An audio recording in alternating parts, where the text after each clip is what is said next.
Hello, good morning friends. पादप भ्रौणिकी और आर्थिक वनस्पति विज्ञान, plant embryology and economic botany की कक्षा में आपका एक बार फिर से स्वागत है। मित्रों, पिछली कक्षा में हमने आर्थिक महत्व के वेजिटेबल प्लांट्स के बारे में डिस्कस किया था। आज इसी क्रम को जारी रखते हुए हम स्पाइसेस एंड कॉन्डिमेंट्स, जिन्हें हम हिंदी में मसाले कहते हैं, को लेकर आज का डिस्कशन, आज का लेक्चर हम पढ़ेंगे। तो मित्रों, हम सब जानते हैं कि मसाले एक बहुत महत्वपूर्ण कृषि उत्पाद की श्रेणी में आते हैं। इनका प्रयोग भोजन में फ्लेवरिंग एजेंट के रूप में किया जाता है।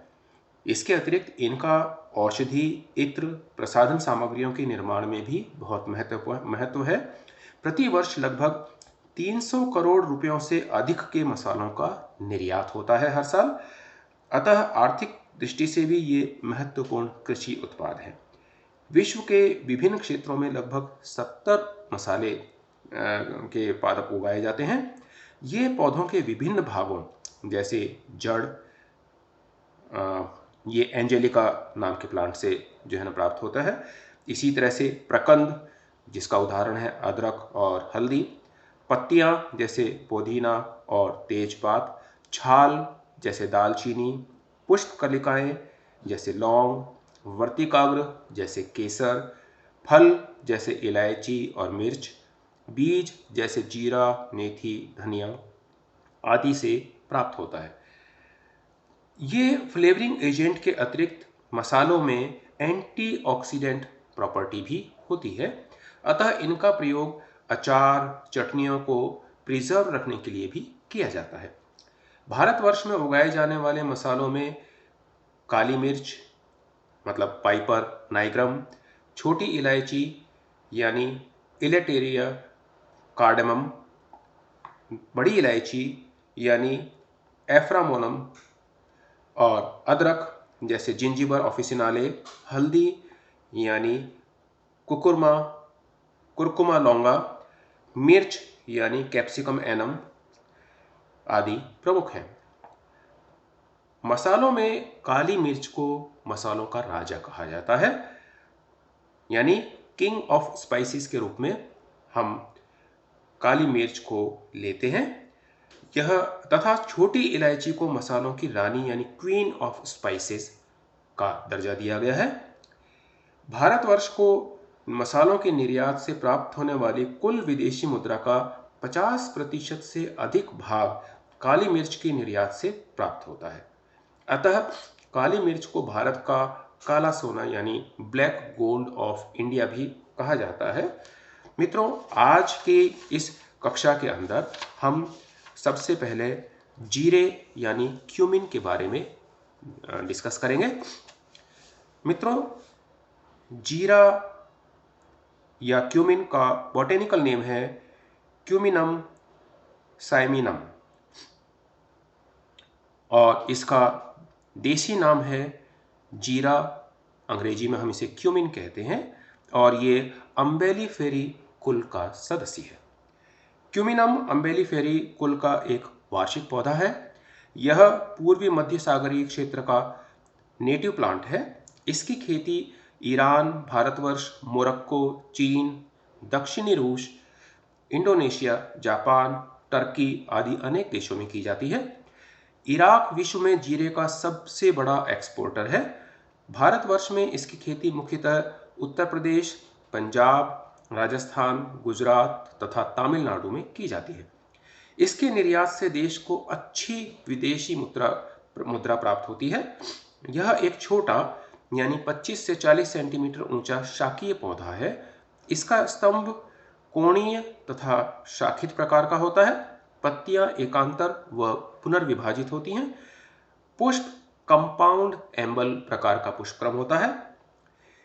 इनमें शाइजोकार्प फल पाया जाता है जो दो मेरिकार्प्स में विभाजित होता है, विदलित होता है।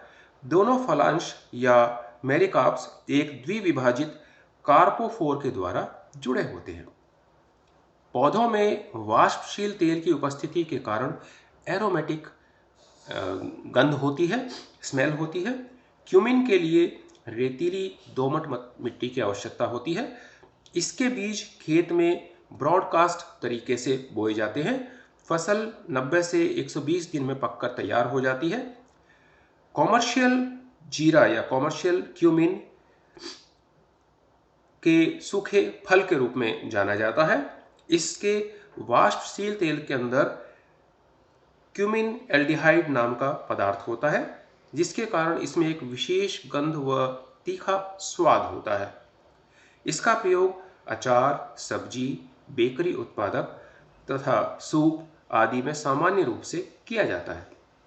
इसके अतिरिक्त इसका प्रयोग कार्मिनेटिव तथा स्टिमुलेंट के रूप में भी किया जाता है। यह उदरशूल या पेट के दर्द के लिए भी इसका उपयोग किया जाता है। अम्बेली फेरी कुल के कुछ अन्य पौधे भी मसाले के रूप में प्रयोग किए जाते हैं, जिनका नाम है फिनिकुलम वल्गेर यानी सौंफ तथा कोरिएंडर सैटाइवम यानी धनिया। तो मित्रों, आज हम जीरे के बारे में जिक्र कर रहे थे। इसको हम थोड़ा सा धनिया को भी हम इसके अंदर शामिल कर लेते हैं। मित्रों, कोरिएंड्रम सैटाइवम भूमध्य सागरीय क्षेत्र का प्राकृतिक पौधा है। यह भारतवर्ष, मोरक्को, रूस, Hungary, Poland, Romania, Guatemala, Mexico तथा अमेरिका में उगाया जाता है। भारतवर्ष में इसकी खेती आंध्र प्रदेश, महाराष्ट्र, तमिलनाडु, पंजाब, उत्तर प्रदेश, हिमाचल प्रदेश, आसाम व मध्य प्रदेश में की जाती है। इनके पौधों में डाइमॉर्फिक लीव्स होती हैं।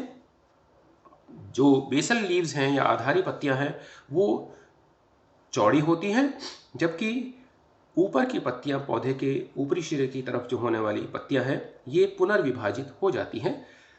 पत्तियों में मीठी एरोमेटिक गंध होती है, स्मेल होती है। अतः इनका प्रयोग भोजन को सुरुचिकर बनाने तथा सजाने के लिए, गार्निशिंग के लिए काम में लिया जाता है। इसका परिपक्व फल गोल तथा पीला होता है तथा क्यूइनम के समान ही यह भी 2 फलांशकों में निर्मित होता है। बीजों में उपस्थित वाष्पशील तेल, जिसे हम कोरिएंडर ऑयल कहते हैं, इसका मुख्य पार्ट या कंपोजिट जो पार्ट है वो कोरिएंड्रॉल है। इसे सब्जी तथा अचार में अन्य मसालों के साथ साबुत अथवा पीस कर काम में लिया जाता है। पश्चिमी देशों में इसका प्रयोग मदिरा या वाइन को सुरुचिकर बनाने के लिए या प्रिफरिंग उसके अंदर स्मेल प्रदान करने के लिए किया जाता है। कोरिएंडर ऑयल वातहर तथा मूत्रल गुण होते हैं, यानी इसके अंदर गैस फॉर्मिंग टेंडेंसीज को कम करने का या जिन को यूरिन प्रॉब्लम्स होती है उनके इलाज के लिए भी इसको काम में लिया जाता है। तो मित्रों, आज हम ये थोड़ा सा हमने आज पढ़ने की कोशिश की जीरे तथा धनिया के बारे में, कोरिएंड्रम के बारे में। इसी क्रम को कल हम फिर जारी रखेंगे। तब तक के लिए आप सभी के लिए एक धन्यवाद। Thank you. Have a nice day. Thank you very much.